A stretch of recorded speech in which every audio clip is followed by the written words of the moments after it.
Drop the motherfucking intro.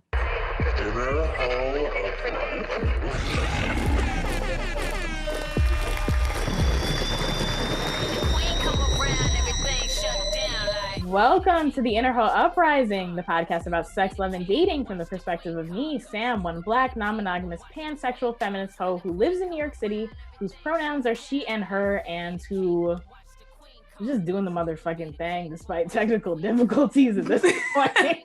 You're doing good, honey. You're doing great, honey. Take your time, baby. That's me right now. And me, Rob the God, what an agender, feminist firefighter with the fatty, pronouns they, them, and firefather/daddy. We did make that up. It is fire. Yeah, you missed it. Wish you were there. Every episode of the Inner Hoe Uprising works like this. Myself and my lovely rotating co-hosts talk about sex, love, and dating as it pertains to current events in the world, our lives, and yours. And occasionally we hit you with interviews with insightful folks or do deep dive episodes on a topic of our choice. So on today's episode, the dancers have had fucking enough. Specifically, the dancers in the city that has the most strip clubs per capita. We're talking about Portland today. And we're talking about the Portland strippers and labor organizers who are leading the PDX stripper strike. PDX, if you don't know, is a shorthand for Portland. This is a movement that seeks to create fair working conditions for Black and Indigenous sex workers. So stay tuned because we're going to hear all about the movement from today's guest, Cat. Cat is the founder of the Haymarket Pole Collective, a group of autonomous sex workers working for the equitable treatment of Black and Indigenous folks in the adult entertainment industry. So stay tuned for that. And if you would like to follow along the conversation had in this podcast on social media, you can do so by using the hashtag Inner Hoe Uprising so we can see it, and the hashtag PodIn so other people can see it. And if you would like to follow us on social media, you can do so. That's Inner Hoe Uprising without the G on Twitter, Inner Hoe Uprising with the G on Facebook and Instagram. And you can join our Facebook group by searching Inner Hoe Uprising Community. That's spelled CUMMUNITY. And also head to innerhoeuprising.com to pay a hoe. Yes. And if you're freaking with the vision and down with the vibes, do us a favor and hit subscribe. We're talking to you, YouTube, very specifically. If you're supportive of the hoes and want to see our success spike all the way to the top, do us a favor and click like all the way at the bottom of the video. But we accept tops and bottoms here. And verses. We're verse. Yeah, there you go. If you want to keep the conversation going during your time spent, do us a favor and comment with your thoughts and opinions. And please, please, please click that like bell. Otherwise, you're going to hell. Not the hell on earth that you're living in, the actual one. The real one. Yes. And if you want to pay us to speak virtually at your school or conference about sex positivity, Black feminism, podcasting, or other kinds of topics we discuss on this here show, or if you would like us to host a consent, pleasure, or dating virtual workshop for your organization, we'd love to do both of those things. So book us, you can send us a line to ihupodcast@gmail.com. Before we talk to Kat, we're going to talk to you about some other things, just quickly. The first thing that we're talking about is very important, and it is the shout out to you all because we love you. So this segment is called Hoe of the Week. I'm not going to play the drop for YouTube because I'm having technical difficulties, but if you heard the drop last week, it's in your heart and it's in your spirit. People on podcast land will hear it though, unfortunately. So Hoe of the Week is where we shout out the homies who have supported Inner Hoe Uprising in the past week. Hoes of the Week get special nicknames, and the game, if they choose to participate, is to guess the meaning behind their nicknames. So this week we have Scarlett, who became a patron on Patreon. Scarlett's nickname is Hotaku. I'm pretty sure that the Scarlett who is the patron on Patreon would get this nickname. But if this is a different Scarlett, then I apologize to both of you because I have just fucked up. But that's the name of the game today. So sorry. But if not, you're welcome. Okay, so our next hoe of the week this week is Mitsumasa EW. Your nickname is Anno, and Anno sent a PayPal donation and a really nice letter, and the letter said, oh my God, I just lost my job last night, but I'm listening to the dawn of the new Inner Hoe Uprising, which I love you calling it that, and it gave me strength. I love you all, and as a Japanese American non-binary person who likes science fiction, thank you for naming the BS that is regressive cyberpunk. You're welcome.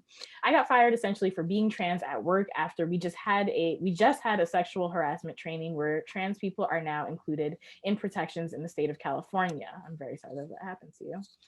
So the future is definitely not here, especially not when white liberal bosses are transphobic, racist, and uncomfortable and want to look inclusive. They gave me my workplace accommodations for my brain injury the same meeting 5 minutes before they handed me my workplace termination. That is some shitty fucking shit. Fuck those people. I love you all. Good work. Keep going. You are the future. Thank you. You are the future. You keep going. Well. Exactly. You keep going, for real. I'm sorry that happens. Yeah. I'll fight them. Oh god. Oh, I hate tech bros, man. Okay. Our other hoes of the week this week are Vorheesy, whose real name is Jason, but honestly, we might change your name to Deep Voice over here. Radio personality. Radio personality Jason G. Who sent you getting into it there, Rob? Yeah. No, sorry. Jason, in addition to being a Patreon, also sent a PayPal donation this past week. Thank you very much, Deep Voice Jason. Also, shout out to Coricua, whose real name is Corey, but I like to have fun with people, so that is Corey's nickname. Corey has carved out a Dungeons and Dragons community amongst our patrons. It is aptly named by myself, of course, Sex Dungeons and Dragons. So if you'd like to join this community and you are a patron, message us on Patreon or shoot me a DM in Slack. But thank you very much to Corey for carving out this community within community. I think that's very cool. Also, Coricua and Vorheesy were first and second place winners of Jeopardy this week. Sometimes we play Jeopardy with patrons. If you were a patron, you would know that. But here's how. Oh wait, hold on. Yeah. With Corey, I just want to personally say thank you because he's very randomly kind of like hit me up on Twitter one day and I'm like, who the fuck is this? But he's been very supportive of me as somebody I truly don't know. It's very nice to have people who care about your well-being outside of the podcast. So I want to personally say thank you. I do appreciate it. Boricua with the double thanks. Woo, look at you. Out here. Right? If you would like to be a hoe of the week and get a cool nickname, here are some things you can do. You can leave us a 5-star review on Apple Podcasts. You can feature us in an article you've written or shout us out on social media. These are non-monetary ways you can support us. We love monetary and non-monetary support, and we understand that in the end of times, which is what we are living in, monetary support is not feasible for many folks. Please do not spend your last dollars on us. Put you and yours first. But if you can spare some change, here are some things that you can do to donate to the cause that is Inner Hoe Uprising. You can donate to us on PayPal by going to paypal.me/innerhoe. You can become a patron by going to patreon.com/innerhoeuprising, the links to which are in the show notes. And also a reminder that if you do become a patron on Patreon, for $2 a month, you can participate in things like our Slack chat, our patron-only film nights, and for $5 a month, you can join our Monday night Zoom hangouts. And at any Patreon tier, you can receive access to our episodes a few days early, entry to our workshops and parties, and entry to our pre-episode hangouts. Okay, cool. Let's get into our next segment. All right, so we're going to get into our topic of the day now. It is called Fuck It, and today the dancers have had fucking enough, okay? We're talking all about the Portland strippers and labor organizers who are leading the PDX Stripper strike, a movement that seeks to create fair working conditions for Black and Indigenous sex workers. And here to talk more about this is our new homie, Cat. Cat is the founder of Haymarket Pole Collective. She is a mixed ethnicity Black cis woman from a small town. Cat uses she and they pronouns. Found refuge in the anonymity of adult entertainment. Now wielding a decade's worth of experience advocating for and building a reputation within the adult entertainment industry, it is this next part of the journey which is most exciting for them. An accomplished artist, an award-winning stripper, can't wait to talk about that. Kat has been everything from a sailboat deckhand to a middle school teacher, to a gallery curator and published playwright, to a big booty hoe and workers' rights advocate. Welcome, Kat. We're so happy to have you here. Thank you so much for having me. It's great to be here. Cool. So Kat, that was a extensive bio. And last night, but when we were talking about this, me and Rob were both like, Cat does so many jobs. Our running joke is that Rob has like 5 different jobs, but Cat has like 17 different jobs. So if you want to just put into your own words, let us know like who you are. How would you describe yourself? Yeah, I would describe myself. I recently heard the term openly Black in a news article and really cracked me up. So now I'm introducing myself as an openly Black sex worker.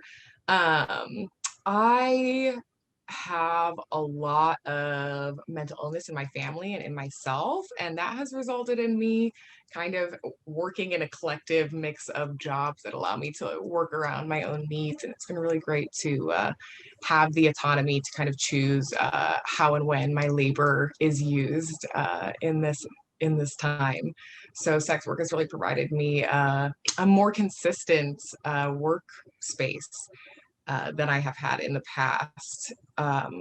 I wrote and published a play that is now syndicated in northern Wisconsin called Below the Belt.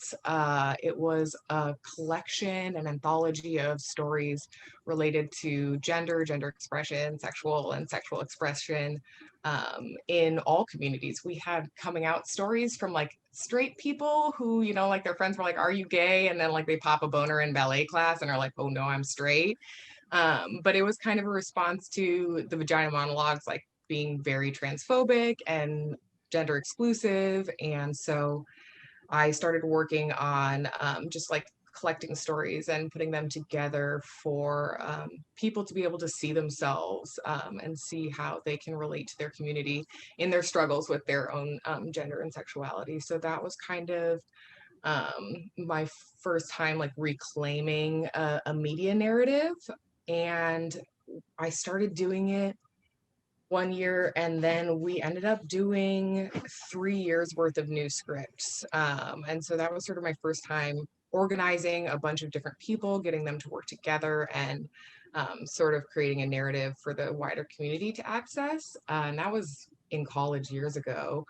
So I think that that was the first time that I really started advocacy in the sexual sphere and being more open about that.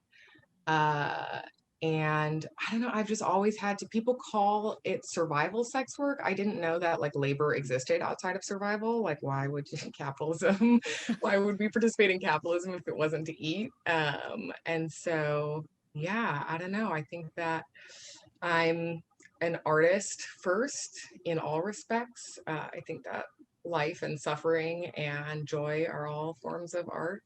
So I have been in that for a long time. And yeah, right now I am based out of Portland. I moved here to escape an abusive marriage that I'm now out of. And I've been here, gosh, 3 or 4 years. And it has been really interesting to move from a very white rural community into North Minneapolis. That was super eclectic. There's a huge Somali and Hindi community there, and Desi community there. And then to come to Portland, that's like 97% white. And it has been just a learning experience to be in different communities and different cultures. Thank you so much for sharing a little bit more about this multifaceted person that you are. I really appreciate the fact that, and this is something that, like sentiments that's been mirrored by other sex workers who we've had on the show, but working within sex work and finding different realms of how to participate in capitalism and finding different outlets for like how to engage in labor as folks with whether it be like mental illnesses or physical disabilities or anything of the like. Can you tell us a little bit more about your journey to becoming a sex worker and like kind of like this labor evolution that you've had throughout the course of your life?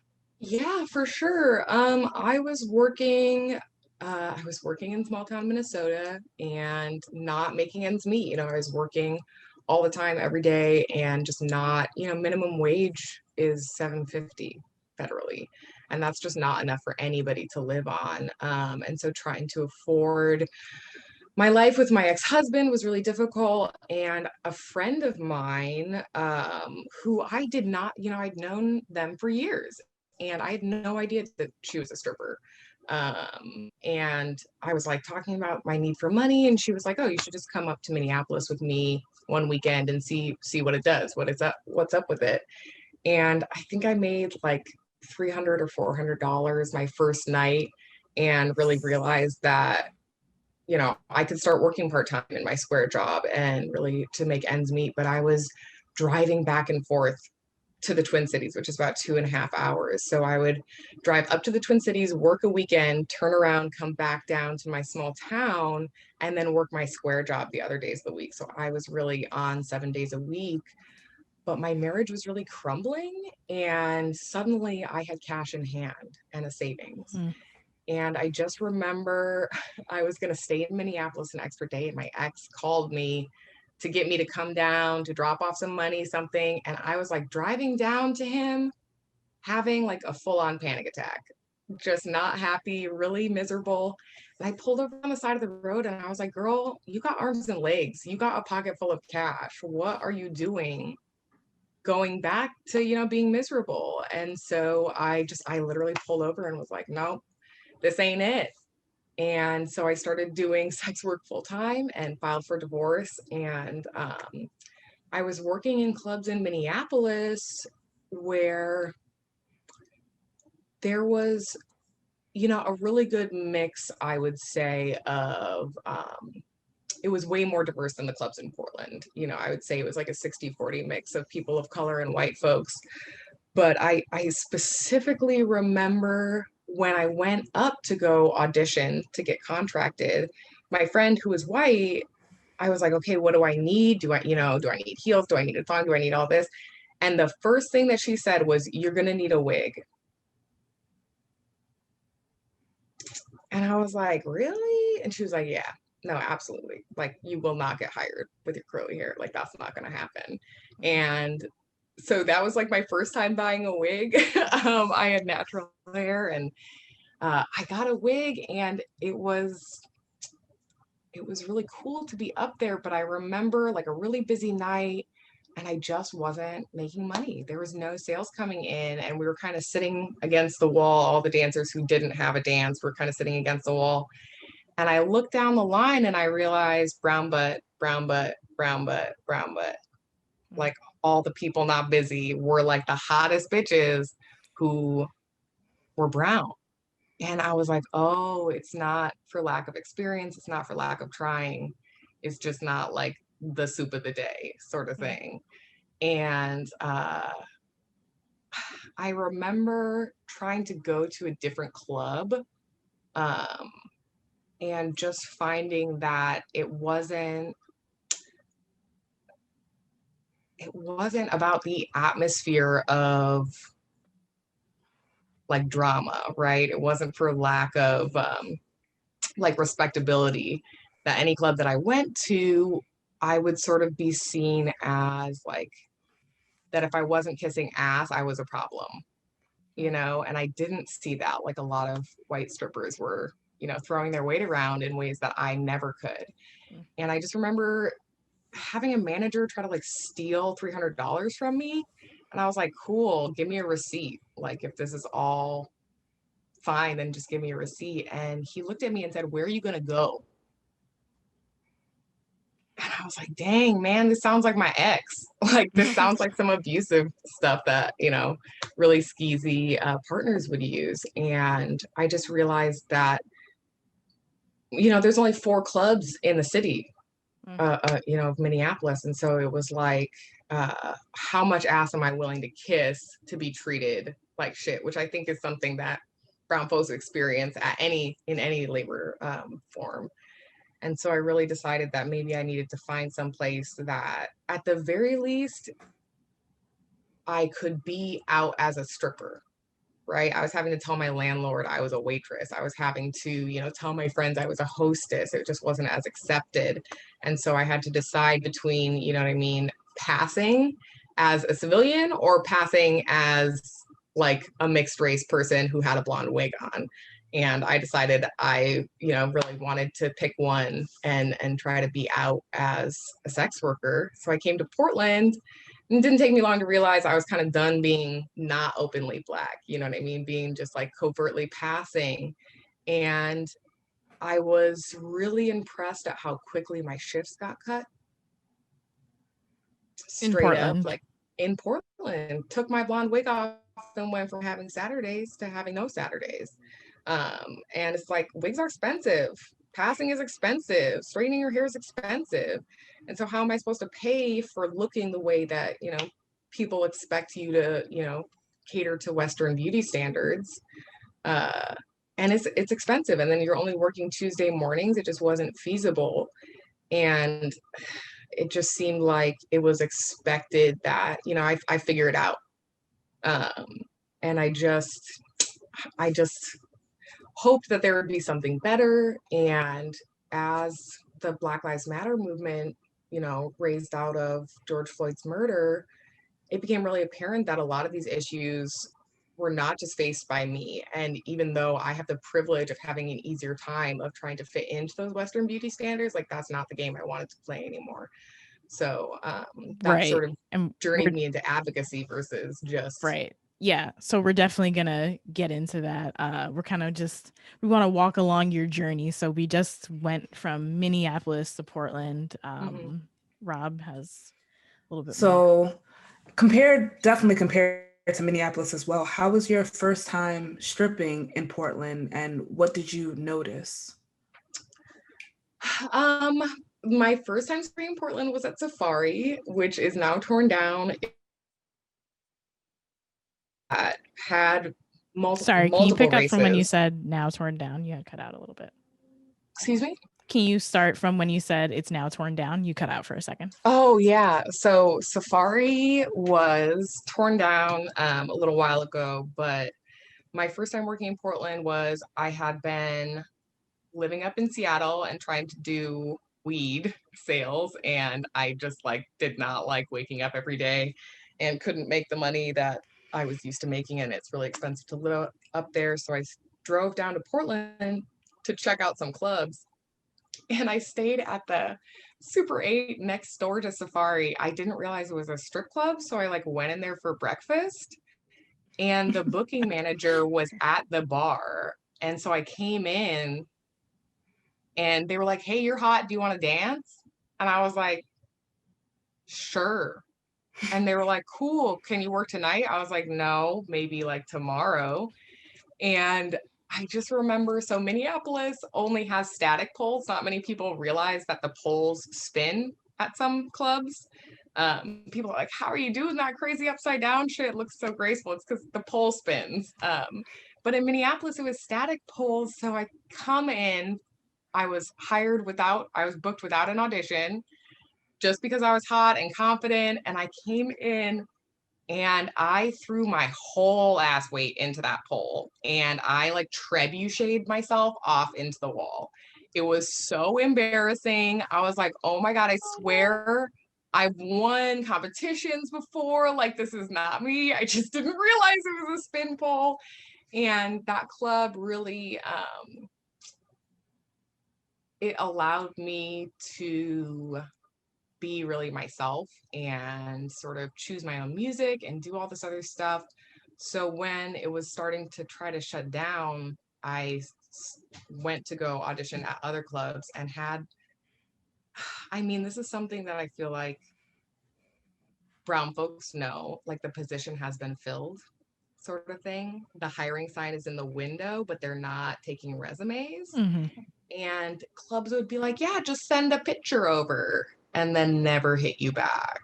And you would see, little teeny boppers, blonde with fake tits, getting hired for a Saturday, on the spot. So I guess I assumed that this was a mecca for strip clubs, and it was specifically for white strippers, is what then I realized. I was really lucky to work at a club that was more diverse first, so that I could have some perspective on what it should be like. And yeah, it was fun. I don't know. It was great. I'm glad that was your first experience there. Who put you on to Portland? Why did you think that it was a mecca for stripping?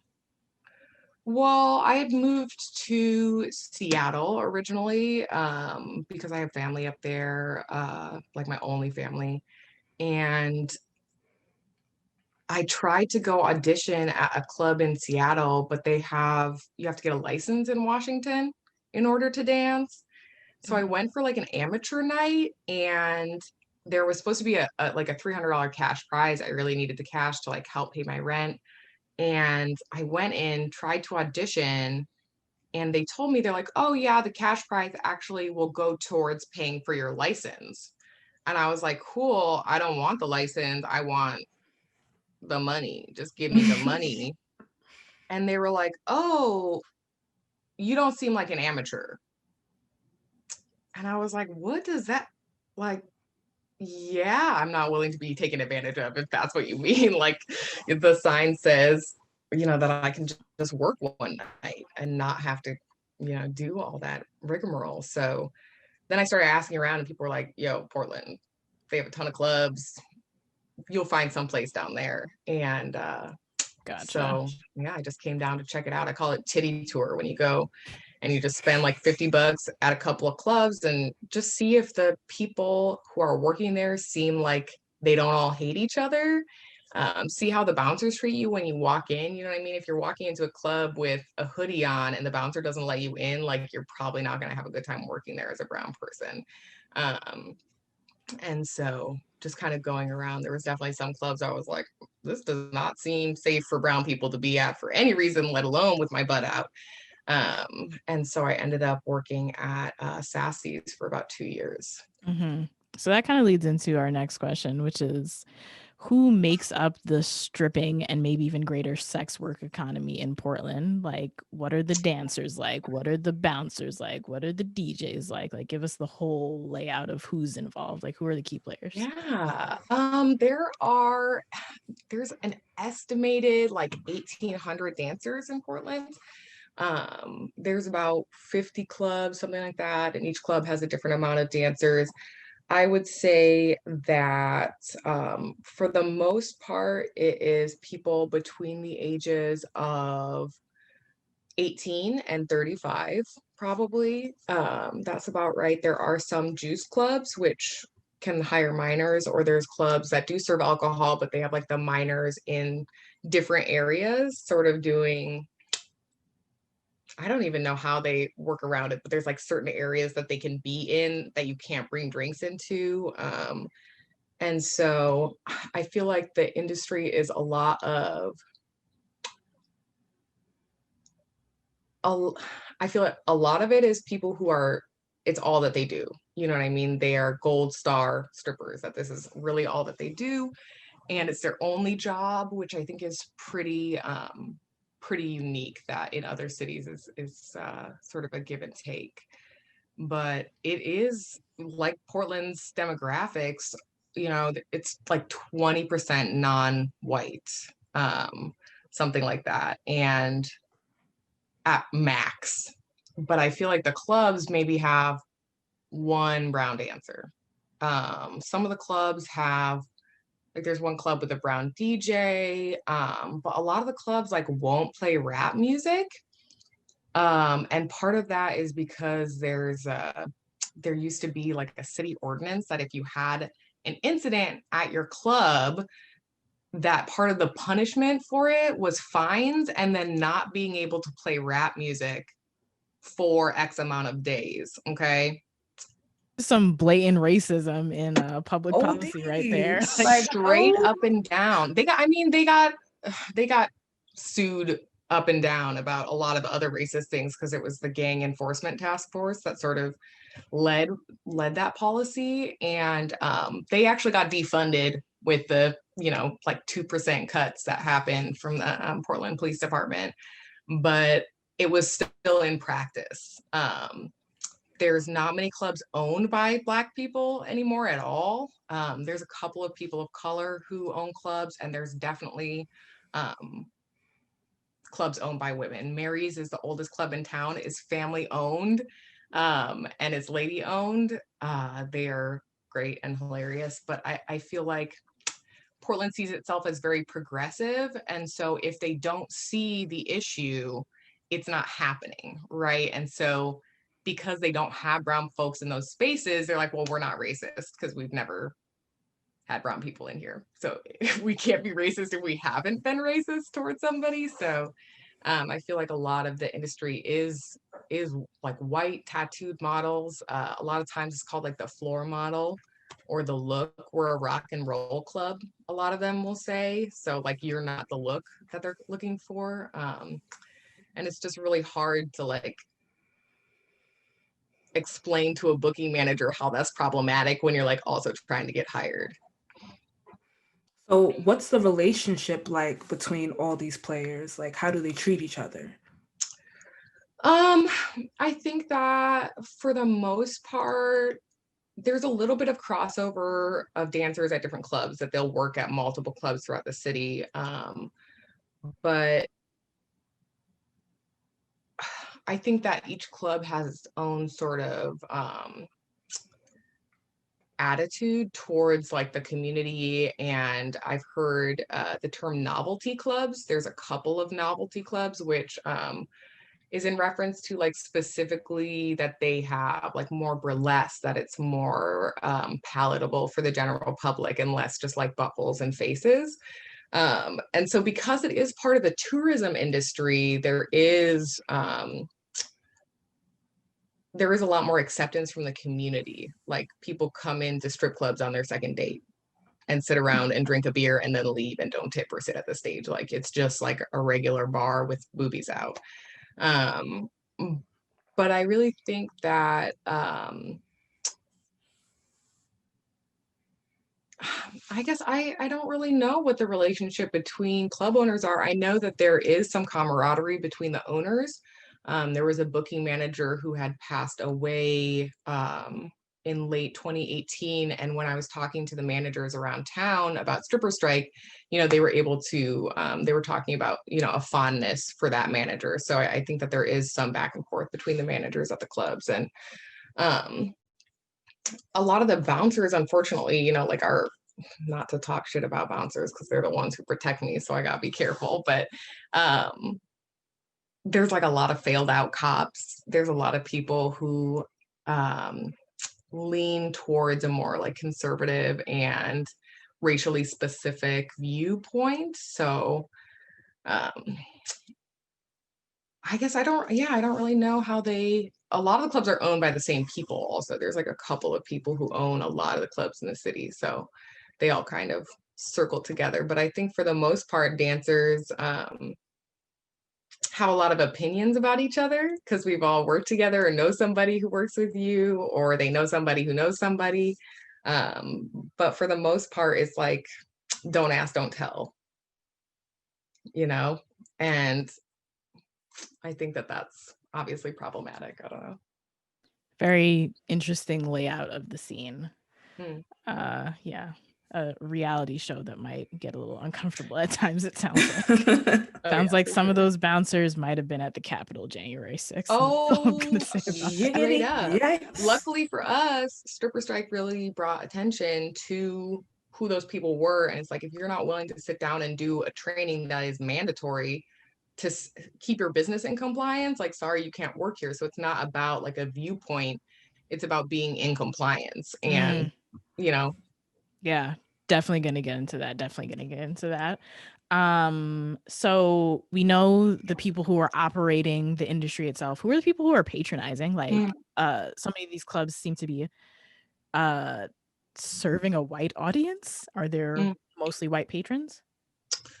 I would say that it's mostly white patrons. And I mean, honestly, I don't think that's for lack of trying. I just feel like if you get a side eye every time you come into a club, you get patted down or told that you can't wear your hoodie at a club, like, why would you go there to spend money? So there's, I think there are certain clubs that have more Black patrons.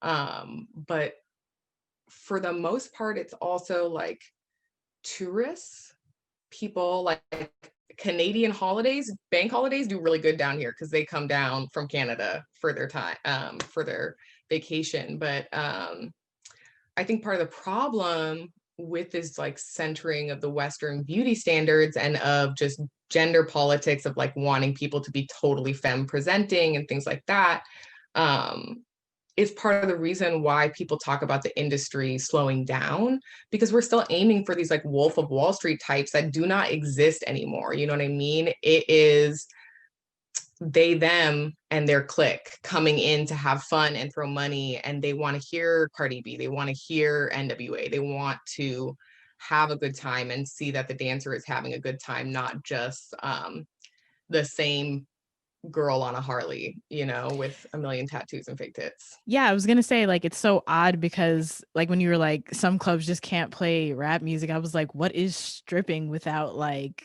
hip hop? I Like don't without even like all these songs that mention that are big ass, literally about like, yeah.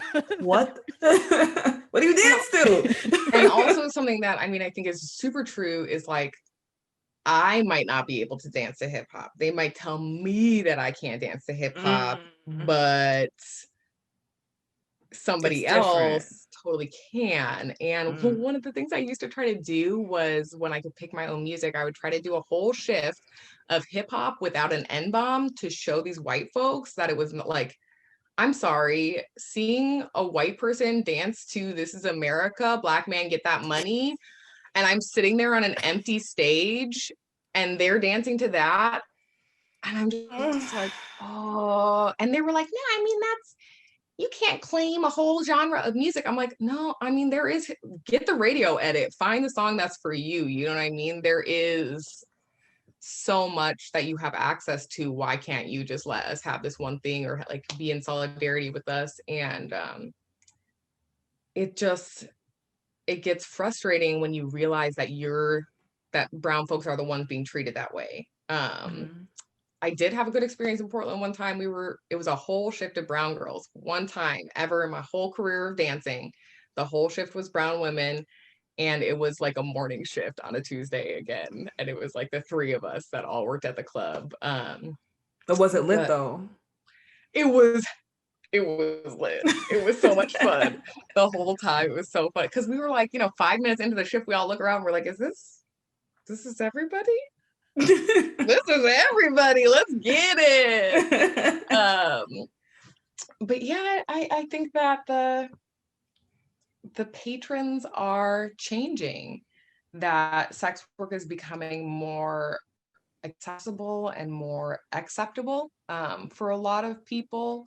And so like we had a family come in one time that was 4 generations. The son, who was the most embarrassed, was probably like turning 21, his mom, her mom, and then their grandma. So the great grandmother of the son, who was probably like 96. It was her first time in a club. And I swear all of the dancers were like, can we get like, we will, no charge.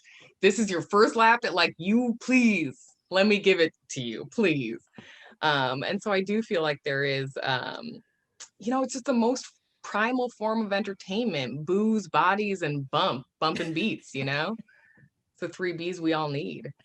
I like that. I'm going to use that. It might end up in my Instagram bio, so apologize in advance. But besides Minneapolis and Portland, where else have you danced? And like, what's the differences? Yeah, I have not really danced anywhere else. Like I said, I tried to dance in Seattle. I went down to Chicago one time, but didn't dance while I was down there. And I also danced at my college once, which was like my first time on a pole, and it was really great. But yeah, my experience is pretty limited because I would find a club that would book me and then I would just stay there. And so it was it was probably a year, 2 years after I started dancing in Minneapolis that I moved out here. So Maybe in like communication with other strippers across the country, have you heard of any like tangible differences where you can say like, okay, that is not how it's done in Portland, or wow, they're doing that in Atlanta? yeah, absolutely. I mean, for one, Portland has like a really weird language surrounding clubs. Like there are such weird terms here that they will use. Like a lot of us are full nude, full booze bars, which is not typical across the country. In Minneapolis, you have to choose between pussy and a beer. that is only topless, and that's true for a lot of places. And one of the things I was surprised by more than the differences were the similarities, because a lot of the differences are just from like local code of what they can get away with. Like you can't take your shoes off at clubs in New Orleans because then you're a prostitute. What? I don't understand why bare feet are the thing that draws the Wow. We go back line. to ankles, man. It always goes back to Oh the my ankles. goodness. No, for Lord forbid. But I was surprised at some of the common language. Like rock and roll club is something that they use in Boston too. That's not the look. And just the quotas that exist. And I know one of the big differences, like in New York, the bartenders are kind of in between the dancers and their money a lot of times, and trying to also like get in on that dance money. Well, they're already making tips and minimum wage at the very least. And we call it a hierarchy, right? There's this idea of people being at a better or more acceptable position in sex work. And I think that a lot of the differences come from what you have to do to get by, right? And how you're seeing that there are places where, you know, you can't go anywhere else. Like there's only one club in a whole county. And so I think that's something that's really different about Portland, is that people can kind of be like, fuck this club and leave. Excuse my language, but Oh, feel free to curse on here. that they can go someplace else, and that doesn't really exist in other cities. So there's a lot more that people have to do to maintain their positions in other cities, to try to like please managers and things like that. And because it's so open here, like we can go complain to the local paper about it, whereas you know, my comrades in Philadelphia got a citation for like nudity in public because they was dancing in a park for their stripper strike, which we did with no problem, you know, all over Portland. So I think that there's just a big difference in how people are seen, which provided us with a lot of ability to kind of get the community to sign on to our ideas. That's very interesting. And you know, as we're kind of like turning the arc in this conversation and getting into the activist work that you've done around sex work and stripping in Portland, but just to get a little bit more into the lived experiences of Black and Indigenous and queer strippers in Portland, we've touched a lot about the blatant though covert racism, colorism. Are there any instances of queer phobia or transphobia that you've witnessed in these spaces?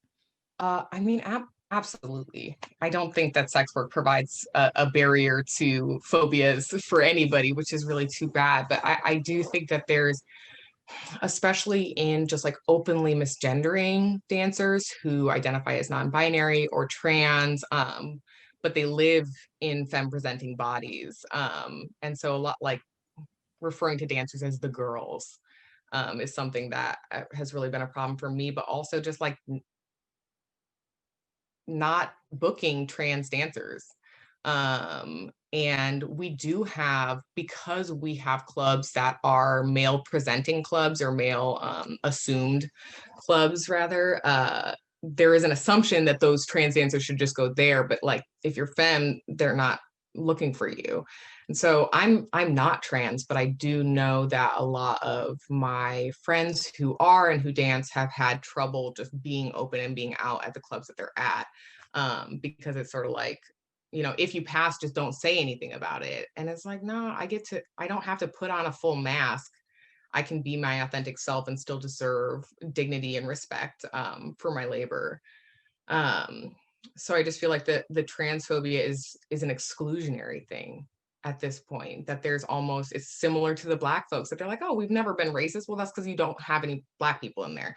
We've never been transphobic. Well, that's because you've never booked a trans person. So I do feel like I don't want to speak too much on that just because I'm not trans, but I know that it exists. I know that it's a problem because,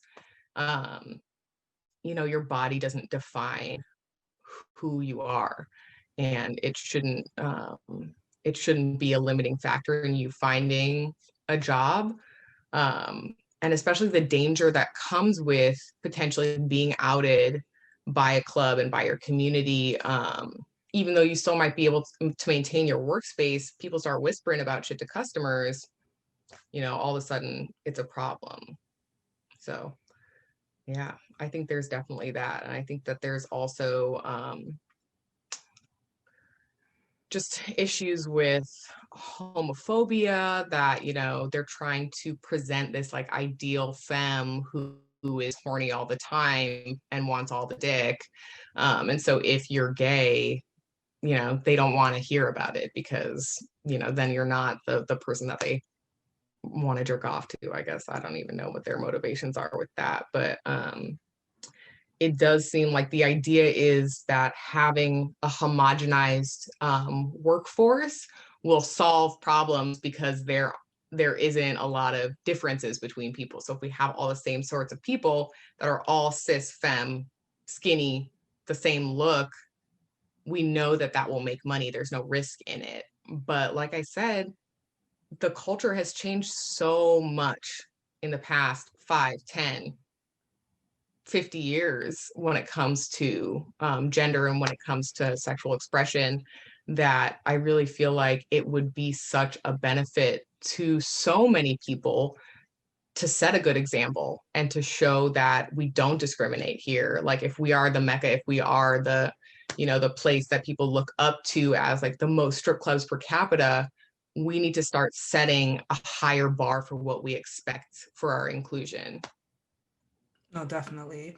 And speaking of inclusion, I do know that disabled dancers have been almost completely erased from the stripping conversation and the sex work conversation. So have you witnessed any ableism in any of the spaces that you've worked in? I mean, yeah, definitely. I can think of, there was one club that I worked at that actually was ADA compliant, and they had a stage that was wheelchair accessible, which was pretty cool. That's nice.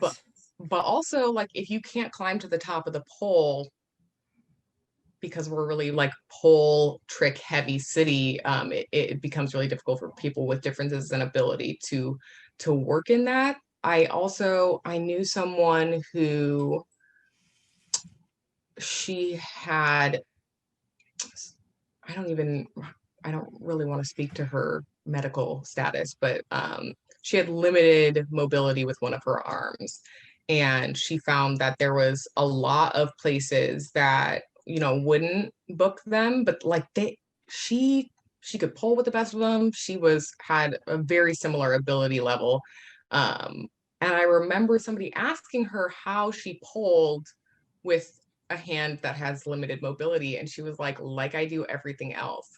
It's not some sort of hurdle I have to jump over. It's my life every day. And I just remember I think about her fondly all the time. If she's listening, hey yo, you know who you are.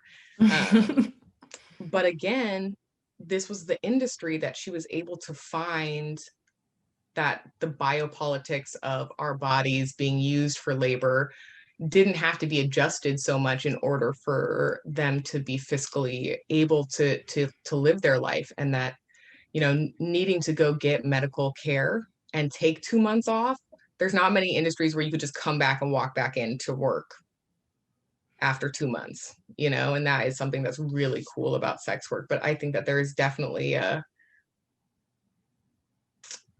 if your skin isn't smooth, if you have a bag or something like that, if you have scars, it can be really hard, not just because people are shit and will say stuff about it to you, but because there's a lot of assumptions about how your body can be used by these clubs.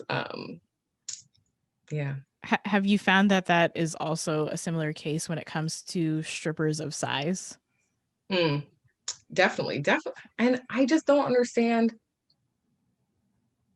I guess when I think about capitalism and the free market, we don't want a whole wall of just Rice Krispies, right? Cool. It's like 6 different brands of Rice Krispies. Nah, we want Fruit Loops. We want, cornflakes. We want granola. There's all sorts of things that, and a taste for every season. So providing one type of product, for lack of a better term, seems so wasteful to me, for that space, and having a difference in and just that our whole job, we walk in, we pay a stage fee, right? We pay to work there. If somebody wants to sit and pay to work there and not make any money, that's on them. But these people who have differences in size, who have differences in mobility and ability and cognitive processing, know how to work 10 times harder. You know what I mean? They know how to make the money. So the question is, why don't they just trust their contractors to know their own bodies and to know their own business? Because my ass is my job, and in my personal opinion, the more ass, the better. And there are some clubs that do hire people of different sizes, but I definitely I know that they face a lot of flack from customers. I know that I've personally been to, I am skinny, too skinny. I've been told to wiggle my arm like this, and they'll tickle the bottom of my arm to see if it's flapping. You know what I mean? That even as somebody who is in a more typically acceptable body, that it's still encouraged. Oh, keep it tight is something that I saw in one contract that I was like, I don't know what is the definition of that? I don't even know what that means. But because Oregon is an at-will employment state, even though we're not employees, they'll use that as a reason to just slowly cut off your shifts.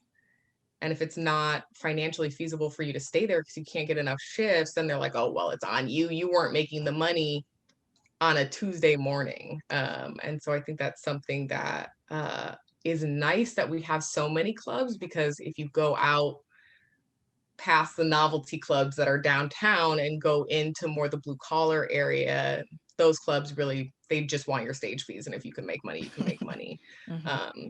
So it is cool that we have a little bit more accessibility because of the number of clubs and the number of dancers, that all these clubs need to stay open. Mm-hmm. Mm-hmm. I think about just the future and what things could be a lot. And it's so amazing that Portland is this space where y'all have the most strip clubs per capita, and how much more amazing and cool it would be if the strip clubs actually reflected a diverse array of dancers. I would be ready to go there post pandemic immediately. I would be on the flight to Portland. Straight up. And that's what I've been saying is, when they're worried about business is dropping off, I'm like, maybe you're catering to the wrong crowd, fool. You know what I mean? Boomers are retiring, they're getting out of the game. And so the people really going out and enjoying themselves and traveling and doing things don't want a monoculture. I mean, I think we can see that in every industry. Monoculture is a problem, and it's not healthy. And neither is, I feel like, optional inclusion does not make for an equitable experience for those people either. That just because you have a statistically significant number of brown people on staff doesn't mean that they have an equitable experience in your club or how they're treated. Just because you don't have a problem hiring a thick chick doesn't mean that they'll get the same respect and autonomy that somebody else would. So that's part of the reason why I just think it's so important for people to be trained in non-discrimination. You can't sexually harass employees, contractors, customers, period. Mm-hmm. And that includes commenting on weight, commenting on, how your breasts are hanging that day, things like that, grabbing asses and things like that. So for sure. And here you are stirring up, creating some change. And then also, like, 2020 was a very change-worthy year. So we're going to get into that in a minute, but we're going to read our mid-show break before we do. So hang on, we got more with Kat.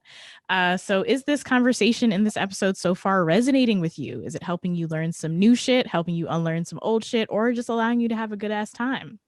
You say it is. Well, we love to hear that. We would also love for you to support the continuation of conversations like these.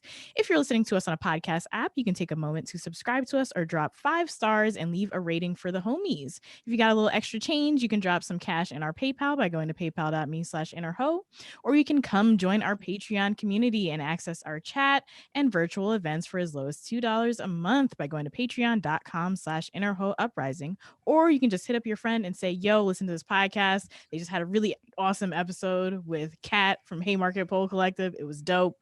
You can do all those kinds of things to support us. We thank and love you all for your continued support.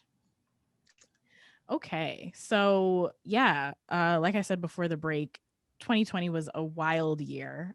We had our first pandemic begin, and I imagine as folks who work in this very intimate space, that affected your lifestyle to some extent. So how did the COVID-19 pandemic, like, what was it like when you first heard about the pandemic and pandemic related lockdowns? Real quick, I just want to say this is not our first pandemic. AIDS is a pandemic and is still going on. And I feel like a lot of the issues that we're facing with this were reflected in the AIDS crisis, you know, lack of knowledge of how it's passed along, it harming certain communities more than others. So it's like not a problem for certain people.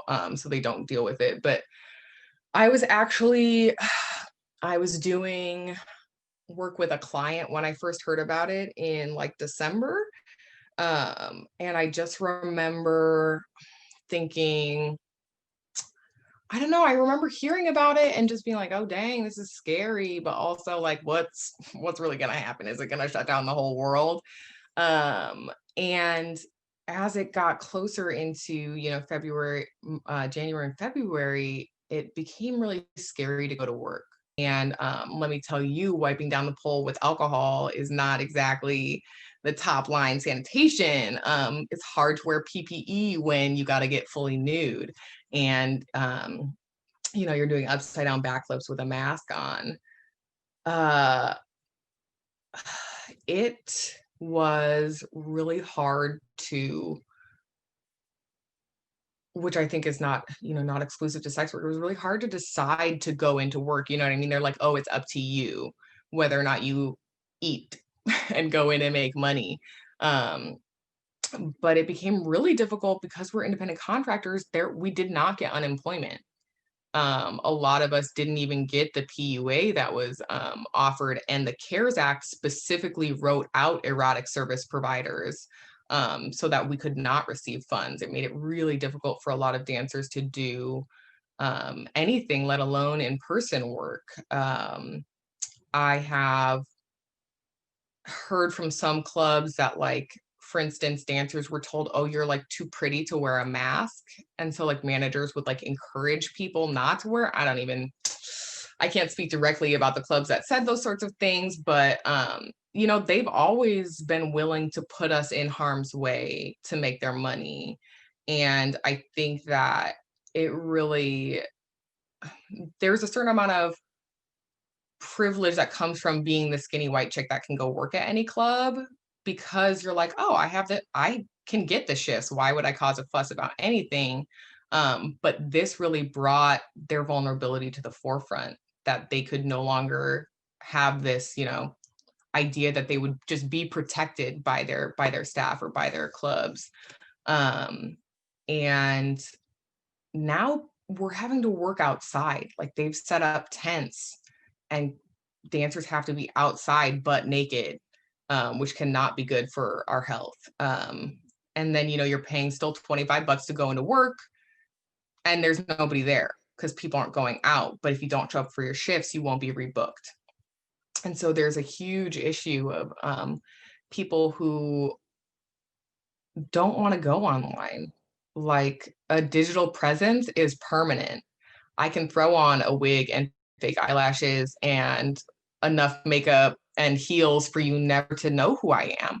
So a lot of people who are parents and who are, you know, teachers and nurses and all sorts of more sensitive industries aren't able to sort of sneakily do sex work online because, you know, we'll be outed and then potentially lose jobs or housing and things like that. So it's been really interesting to see how things have moved online, and also how we refer to them as the civilian community, have moved into like OnlyFans, that people have always seen like, oh, stripping is a backup, and now they can like do it online through OnlyFans. And what I don't think they yet realize is the stigma that will follow you through your life. Like, no one will ever let you forget you made porn. No one will ever let you forget you were a stripper. But why would you want to forget that is my big question. But I think the pandemic has also made people realize that they have the ability to define their own outcomes, that they no longer have to go to clubs and say, oh, you know, this is what we want. They can just go online and set up their own system. But there's a lot of hurdles to that. As far as, you know, internet accessibility, good cameras, those things are all expensive. And for people who are used to in-person work, it's just become so dangerous. You know, it used to be we just had to ask about your last STI panel, and now it's like, when were you last COVID tested? And so that sort of in-person work has become so difficult, and I don't think that there's been any protection for full service street-based sex workers at all. You know what I mean? They're still on the streets, and we've always been risking our lives. Violence is huge a huge problem throughout our communities for all sorts of reasons, but medical violence is a real thing. That when I go to the hospital, when they find out I'm a stripper, they won't give me pain meds. They won't give me certain things. They won't, you know what I mean? They're like, oh, maybe you should stop drinking. I'm like, I'm here for a broken leg. Like, this has nothing, what medical, you know what I mean? So I had a doctor tell me once, and it was at the beginning of the pandemic, I was really sick. And I had a doctor tell me that it was just really disappointing and a waste, and that I was better than this. And I looked her in the eye and I said, is that medical advice? How is this relevant to my treatment? And so I see that being an issue, and it's just been so hard. I mean, you know, a lot of strippers don't wake up till noon or 3 o'clock in the afternoon. How are we supposed to go to the free testing sites and wait for an hour? Like, time is money. And especially because we haven't had the ability to get unemployment, we gotta go to work and do other things. So it's just really hard to take the time to be safe. And I really vibe with anybody who is still working. I think that is amazing. And I also know that, like, how do you contact trace for a girl named Crystal and a guy maybe named Craig? Like, how do you contact trace when it's such like an underground industry that is so quiet? So it's been hard and really dangerous.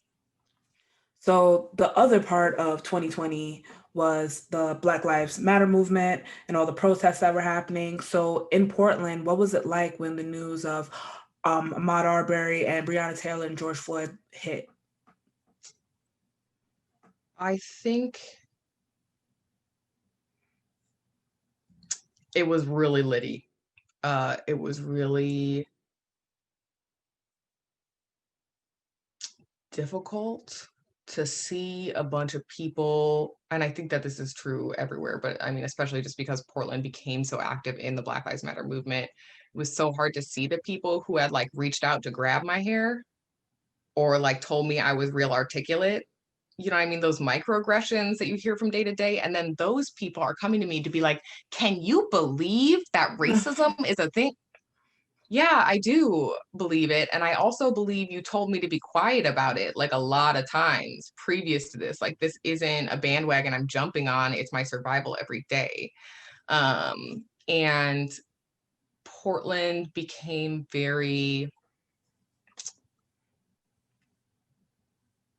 it was really difficult, more difficult than usual to be brown in Portland, because there was an association with the riots that were going on downtown. So there was a lot of people who had mixed feelings about those actions and how effective they were, because going to the grocery store, you know, you'd get more sideways. People were more open about being racist because it was like you had to pick a side.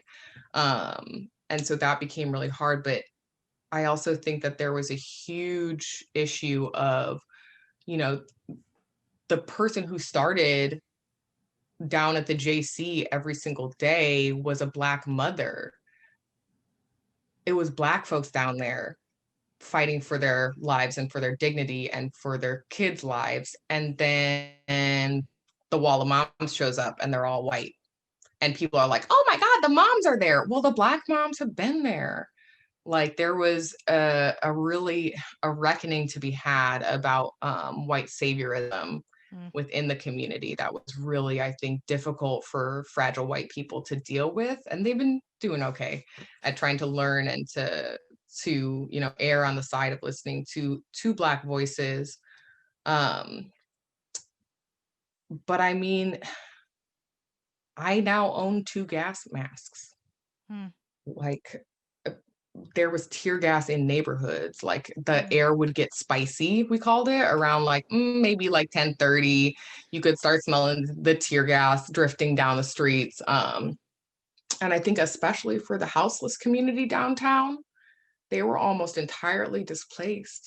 And not by the riot. Let's be very clear. Violence would not have occurred if the police had not been so aggressive. Like the police are the problem, not the protesters. I just want to be super clear about that. And it was like, you know, they showed up singing and dancing, and then the cops would show up in their riot gear. And one of the things, one of the chants that was really common was, why you in your riot gear? We don't see no riot here. And they just, it was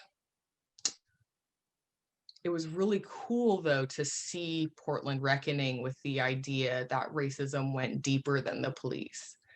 And that there was something that each individual could do to be not just not racist, but anti-racist. And that was something that was really cool. But then now the election is over and people are like, everything is solved. And there's not people showing up to hand out coats to the homeless that are still down there. And I mean, there is Creme Brulee, amazing human being who is doing a lot of work and has throughout all of this. But it really, I feel like it changed a lot of people's day-to-day lives, from being just go to work, come home, to go to work, come home, change into your Black bloc and get downtown. You know, people realized that they really could, you know, make a ruckus in a way that was beneficial to their community. So that was really cool. For sure. And we've just seen, like, in this country in general, that ruckus kind of like echo through all of these different industries. I know I've seen it in the podcast and media space, and it seems like the work that you're doing is very in line with causing ruckus, good ruckus, and bringing these ideas about racism and anti-racism to the stripper sector. So how's that been? When did you start doing this kind of work and organizing around sex worker rights? PDX Stripper Stripes specifically started, I would say, after Blackout Tuesday, which I think was June 3rd. And all these white folks posted their Black squares, and you know what I mean? It was cool. Really glad you're here. Also, like, not enough. And discussions started being had about how much is enough, what is the work that needs to be done. And the response of a lot of people was like, oh no, it's just the police that are the problem. Like, if we just defund the police, it'll be fine. And it's like, nah, you have more Black Lives Matter signs on your building than you've ever allowed Black people in. So what are you doing to provide for Black lives outside of our deaths? How are you keeping us alive? How are you encouraging us to thrive in our lives and to not actively stand in the way of that? You know, and I think that it was so hard for a lot of people because they were like, you know, what can I do? I just work here. right? I'm just trying to get my bag, you know? And if I cause a ruckus, I lose that bag. And I'm like, yeah, that's the thing we face every day. But I don't get to put my color away. I don't get to put my edges away. I can try, but they don't lay flat ever. I feel you. And so that choice to put yourself in a position that is hard, I think was really, I was surprised, to be honest with you. There was white dancers who straight up wouldn't go back to work and call their bosses and were like, what are you doing about it? And Mary's Club was the first club to sign on. They had no questions for us. I was like, hey, are you willing to sign on? Just do better. In your own right, just be open about that you need to do better. Everybody needs to do better. Is that cool? And there was a couple of clubs that were like, yeah, absolutely. And I was so surprised because we took bricks through windows in the civil rights movement in the 60s. You know what I mean? We sat at lunch counters for this shit a long time ago. And so there are laws in place to protect us. We are a protected class as people of color. That doesn't necessarily mean that it's, you know, followed through, but you can't discriminate based on race. Mm-hmm. You can't discriminate based on gender. And there are a lot of policies in place on a federal and local level that say, as a place of business, you have to have a written policy of what happens when you break those rules. And so we asked these clubs, hey, do you have a plan? If something you know what I mean? Racial tension it's rising. Do you have a plan for what to do if that comes to your place of business? And a lot of the clubs straight up said no to us. But the funny thing is, we were only asking for compliance with the law. So when we came to them and said, hey, what's your plan for this? And they would go, no, that's too expensive. We can't do that. It's like, oh, okay. So you're just signing off that you're like straight up operating illegally. And it was really enlightening to see the people who didn't see the problem or the solution. And it was just really hard to bring it into this sphere, because people are like, oh, you know, stripping, what does that have to do with racism? Well, racism permeates. We live in a society and a culture of racism built on white supremacy and built on the backs of so many marginalized communities. How would it not permeate everywhere? And so I think that it became really evident that we wanted to go back when we reopened the clubs, when we reopened these streets, when we reopened these gyms and bars, that we want to go back on a different foot. We want to go back not to a place where if we bring in a 20 that's suspect, we're going to get our neck kneeled on, you know? Strippers understand 20s and being, you know what I mean? We get fake 20s all the time and we don't kill anybody. So just saying. It's pretty easy not to do, right? It's pretty easy not to do. And I think that because our community experiences so much violence, it was something that the white community had of sex workers could vibe with a little bit more and didn't have to be like brought into the idea of violence being perpetrated against you because of who you are. And there's no amount of, you know, good behavior that's going to save you. So it just really became a question of,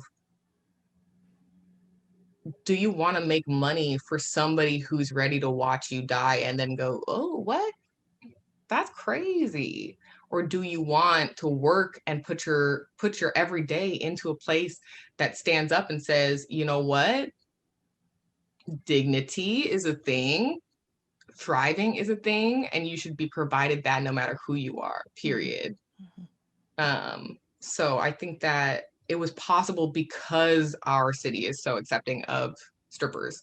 But I don't know, we've had about 6 clubs actually go through anti-racism trainings for themselves or through our organization. We're in the process of developing a full spectrum of anti-racist training with the YWCA here. And it was just, I mean, we would walk a mile in our platform heels and just ask, what's your non-discrimination policy? Honestly, I don't think we were all that radical. Like, people talk about how radical we are. And I'm like, nah, we were really baseline. We were really just asking for the bare minimum. And people still were surprised and still said no and still said it wasn't possible. So can you actually lay out all of the demands specifically that your strike has made to comply, well, for the clubs to comply with? Yeah, for sure. Let me. We pulling it So up. anybody can look it up. We're haymarketpole.com. We're named after the Haymarket Affair, which was like 1912 in Chicago. So you can check out our website for this as well. We have our demands in Russian, which is a really common language here, as well as Spanish and English. And these demands were voted on. We kind of looked at what the actual policy that we could enforce was, just because it was really scary. We're independent contractors, not employees. So it became really difficult to figure out where the line was of advocating for ourselves without and still being protected from retaliation. And so our demands are pretty simple. We're asking, number one, for a company culture of accountability. And that should include a transparent, forward-facing policy and procedure for ongoing cultural sensitivity training, including but not limited to race and sexual assault awareness and response. So we are asking that the policies against sexual harassment and racial discrimination don't cover independent contractors. They only cover employees just by employment law.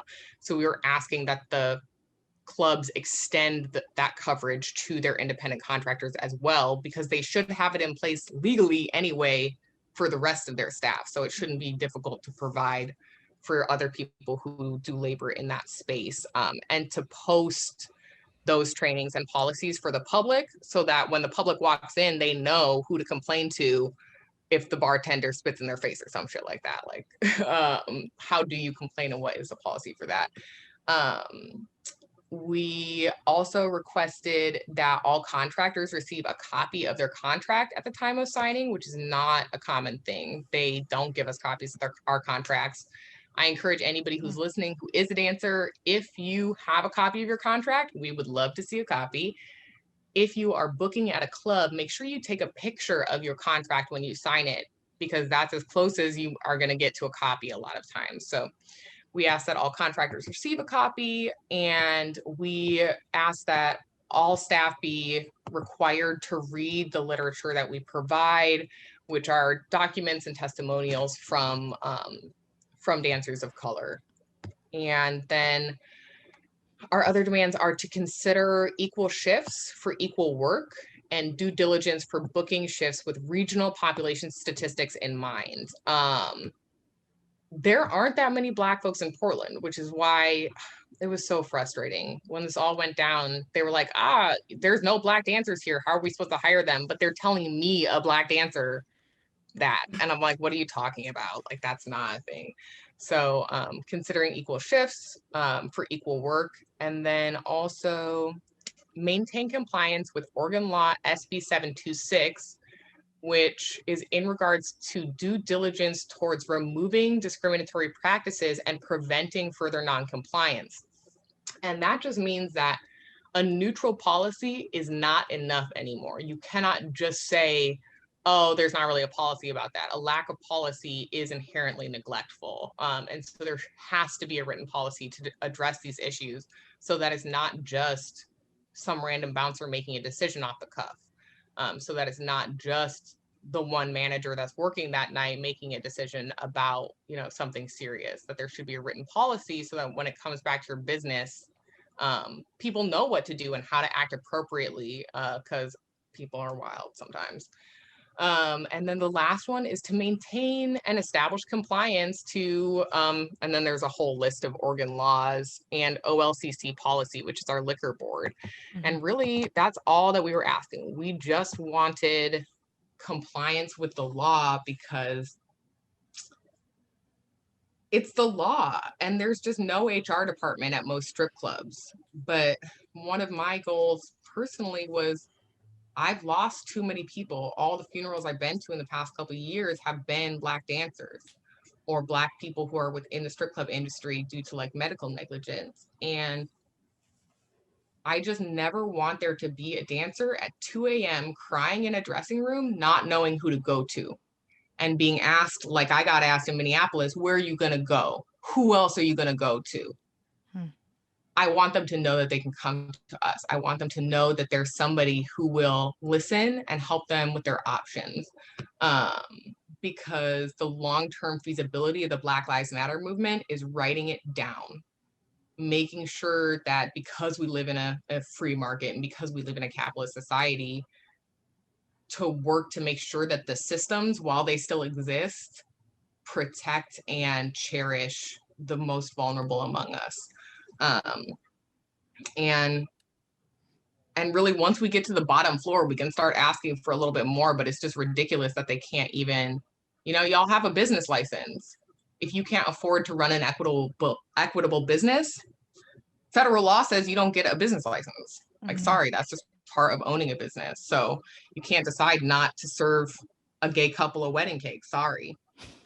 Right. Sorry, not sorry. Right. And, as you're getting at, some of these clubs were just like, nah, we can't. How much pushback have you received since asking these demands of these clubs? And have you asked all clubs in Portland, like, what is the scope and what's the ratio of people who are like, yeah, we can do that, versus the people who are just like, nah, we're not with it? So I like to give the Arby's example of that. If you walked into a place of business that has, so say you walk into Arby's and they have 6 steps up to the front, you don't have to have limited mobility. You don't have to have a wheelchair or be with somebody in a wheelchair or see somebody in a wheelchair not be able to use those steps. That business has to have a wheelchair ramp, period. That's part of owning a business's accessibility.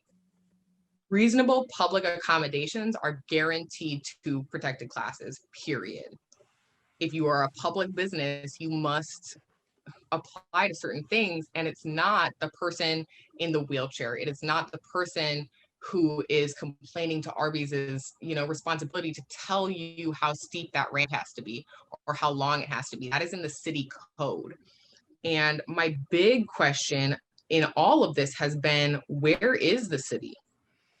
Why hasn't the city been enforcing and making sure that these things are followed through with when they're handing out not only business licenses, but liquor licenses to these businesses? And it became a question of, am I focused on educating white folks or am I focused on Black liberation? And I really tried to center around Black liberation. We have provided a lot of trainings to people, and the businesses by law have to provide these trainings to their employees at the very least, maybe not to their contractors, but we do have free trainings for sex workers who want anti-racism training. And the pushback, I mean, we were told that, all press is good press. We were told that that it just didn't matter, that, we weren't going to be able to make a difference. I think that a lot of the pushback was also, people would say, it's not a problem here, right? We've never had a problem. Nobody's ever complained. We have Black dancers. We have a Black bartender. Everything's cool. Well, guess what? Black folks still need to learn de-escalation. Black folks still need to understand how racism permeates our business cultures and how to change those things. So it's not our job to tell you how high the handicap ramp has to be. Those things already exist. And so really a lot of the pushback was around, oh, well, what will the cost be? And the real question is, what will the cost be if none of your dancers show up for their shifts? We get to decide who we pay our stage fees to. And so I think what the clubs realized was that, our dancers here are super progressive. We a bunch of woke bitches. So it was really cool to see them realize that they could go pay somebody else. And what are you going to do if we don't pay any stage fees to you because you survive off of our tips, off of our whatever? And then the bartenders also want the tips from us.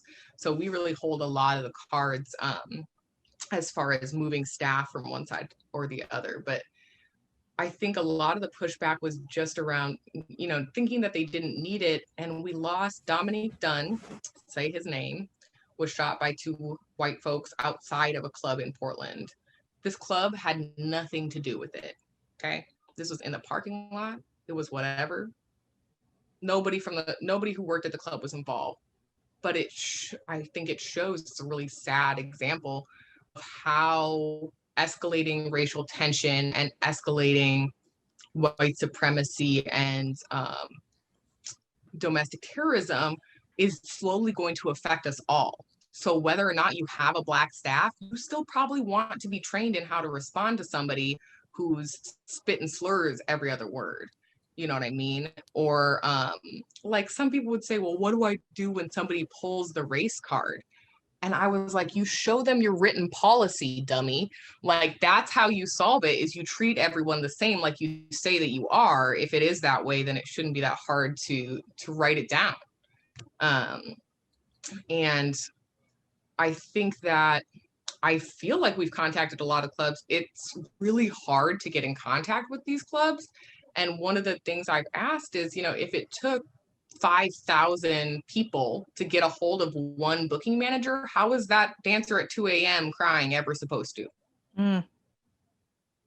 If it took us marching in the streets, if it took us walking a mile in our pleasers and like literally shaking our ass on the highway, how was somebody who was afraid for their life ever supposed to get this help? And so part of the problem is that communication doesn't exist. So when we mail out our demands to the business owners and they say, oh, we've never heard of stripper strike, I say, well, that's funny. So we contacted your manager 30 times today. So if your business was on fire, how long would it take before somebody called you? Like, what will it take before you start waking up to the fact that there's a lack of communication? Because it's going to come back and bite you. Because guess what? America is browning out. Like, we are the new majority. This is the new renaissance. Like, let's wake up and realize that these games are not going to be played the same way in the next 50 years. So either get on board or go out of business. Yeah. So with this campaign, what do you want the end state to look like?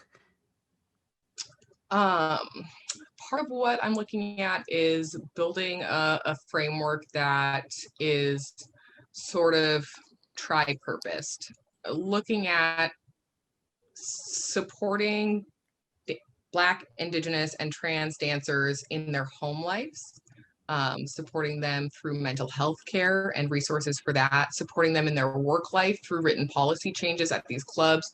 But very specifically, I'm looking at building a scaled out certification process. So if your club makes certain amounts of money, you should be expected to be able to do more. But, say you just did the training. Well, that's a silver certification, sort of like the LEED certification for environmental standards in buildings.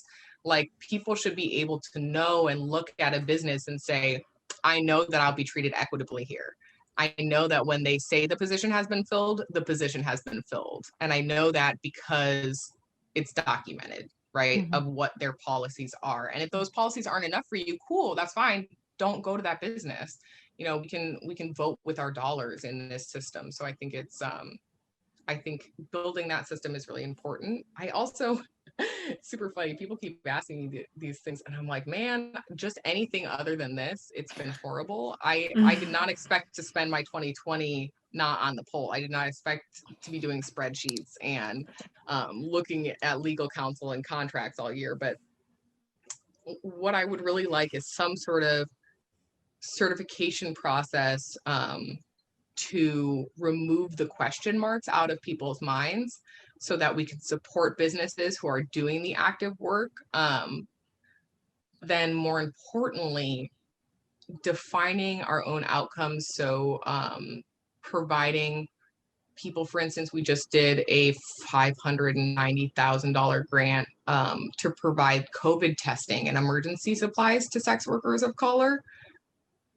We need to mitigate the harm from not only from the past 500 years of oppression, but this pandemic affects Black communities the most.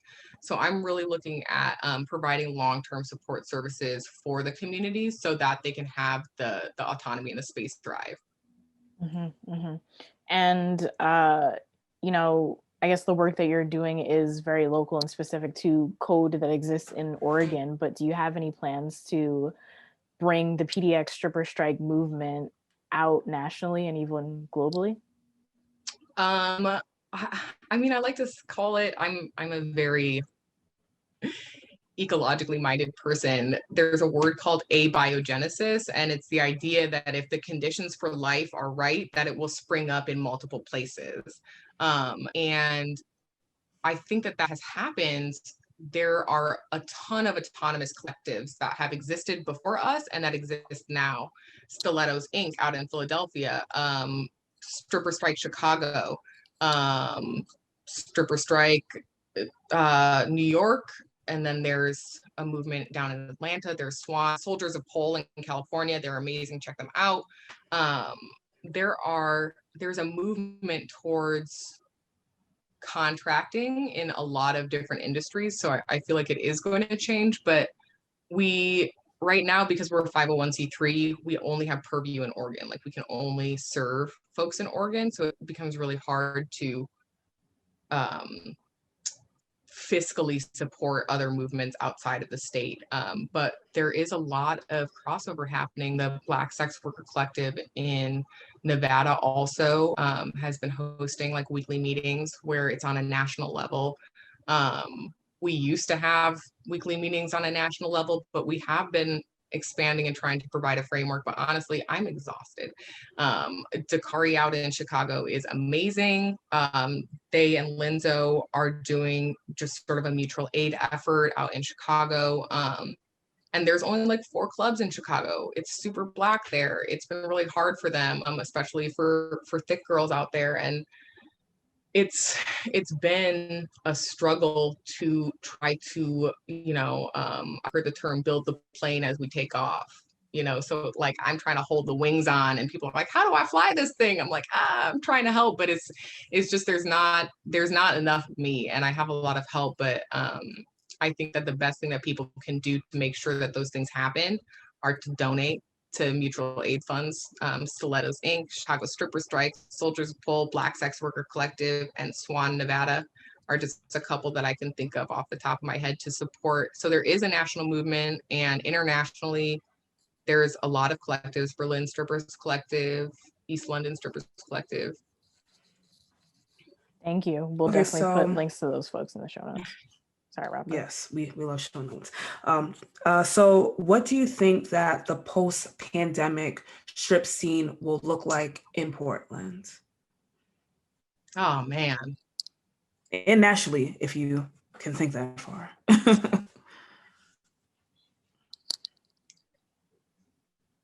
It's going to be a beautiful day. All I could, like when everybody's vaccinated, like no more masks. Oh, I mean, people are going to be litty no matter what, you know what I mean? We're all going to be going out and doing everything. But I do think that it's going to be really interesting because we haven't had the financial support. Our industry has grown so much out of this. We're not just on pause. There's a lot of movement happening. Mm-hmm. And so I think that the post-pandemic strip scene is gonna look a lot more, I think it's gonna look a lot more brave. People are realizing that they can complain about their bosses, that they can ask for more, and that they have protections in that. So I think that's going to be really cool. I hope that it's more diverse. I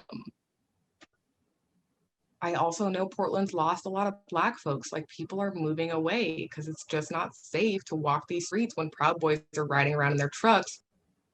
I hope that Portland stays brown and gets more brown, and that the Black folks learn to thrive here like they have in so many other places. And I think that the scene is going to get a lot more queer.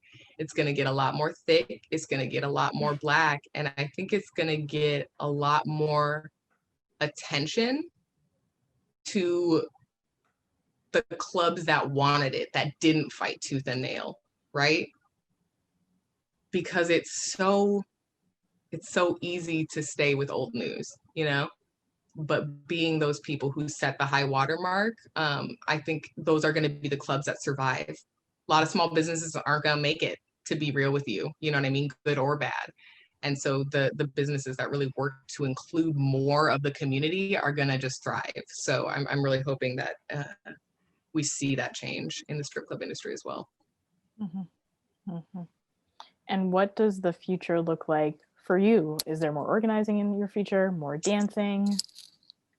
Yeah, I mean, I'm still survival sex working just to pay my bills. And I'm a CEO, man. It's been crazy. I never thought that I could do this work. And it was out of necessity that I started working in it. So I'm really looking to continue trying to experience as many different nuances of the sex work community as I can. And I mean, honestly, if I could work myself out of a job, if I could, you know, make things safe for brown folks, like, then let's start working on other folks, you know what I mean? And as much as we can do to overlap in that time, because there are, guess what? There are fat trans Black folks who are all sorts of things, who have different ability levels. Like, there are so many different types of people who have a multifaceted identity. And I really think that my work is going to be trying to uplift those people and show them that, you know what I mean, that I've moved hurdles out of the way. Like, I've hit so many hurdles along this way. I've hit so many glass ceilings, and I just would like to move those out of the way so that as other folks get into this work, that they can do it more easily, because it's been hard. One final question before we let the folks know where they can follow you and support PDX Stripper Strike. We have to ask, award-winning stripper, when did this happen? What is this award that you won? So I would say there's two types of pole awards. There are the like pole studio type things, and then there are the internal strip club competitions. And I competed in Minneapolis a couple of times and here in Portland. So it's mostly by round of applause, but still counts. And I mean, that's what it is. Round of applause, showing make your ass clap. Like, I was a finalist in Miss Exotic Oregon, maybe Miss Erotic Oregon. I don't know. I like honestly don't even remember, but I did my my qualifier was Prince, and I made like a whole beautiful thing. I'm from Minneapolis, so I got to represent. And then for the finals, I just went a little too hard, and I did like Trashy Trump, and it was like a little too real. I took my blonde wig, I turned it around. I had like a long ass tie. It was a little too on the nose, you know what I mean? Like I just remember some guy walking up to me, and he was like, he saw me from the back, and he was like, "Ooh, hey baby," and I turned around, and he was like, "Oh no." But that was really great. And yeah, there's a whole industry of competitive pole dancing. It is headed to the Olympics, I'm absolutely certain. Love it, love it, love it. All right, this has been an amazing conversation, Kat. Thank you very much for joining us here on Uprising. Thank you so much for having me. Yeah, let the folks know where they can follow you on the web and where they can support Portland Stripper Strike and Haymarket Pole Collective. Yeah, we are on Insta at PDX Stripper Strike. I'm on Insta. My personal Insta is at cat.hollis, CATHOLLIS. You can check out Haymarket Pole at haymarketpole.com. Our website is in flux and built by strippers, so please forgive us. And there's volunteer opportunities, and we are a tax deductible 501c3. You can donate through our website, Haymarket Pole. And we are on Twitter, Haymarket Pole at Haymarket Pole. And I think that I'm not on Facebook, but I think we are on Facebook at Haymarket Pole Collective. Awesome. Thank you very much. Thank you. Okay, thank you very much for listening to our interview with Cat and listening to another episode of Inner Hoe Uprising. If this episode made you laugh, helped you learn something, made you feel good, made you question yourself in a good way, or positively moved you in any sense, please leave us a rating and review on Apple Podcasts or Stitcher and let everyone you know that you love these hoes. We appreciate you all. And while you're at it, go drop some change in Haymarket Pole Collective's donation box, bin, plate, whatever, because they're doing really, really good work and we appreciate them. Yeah. And if you would like to follow us on social media, you can do so at Inner Hoe Uprising without the G on Twitter, Inner Hoe Uprising with the G on Instagram and Facebook. And you can join our Facebook community by searching Inner Hoe Uprising Community, that's spelled CUMMUNITY. I haven't done that in so long. And also head to since 2020. And also head to innerhoeuprising.com to pay a hoe. My handles are Instagram, smoking PP, smoking without the G and P and P. And on Twitter, _body. And my Artstagram, which this year I promise I will put something on that motherfucker.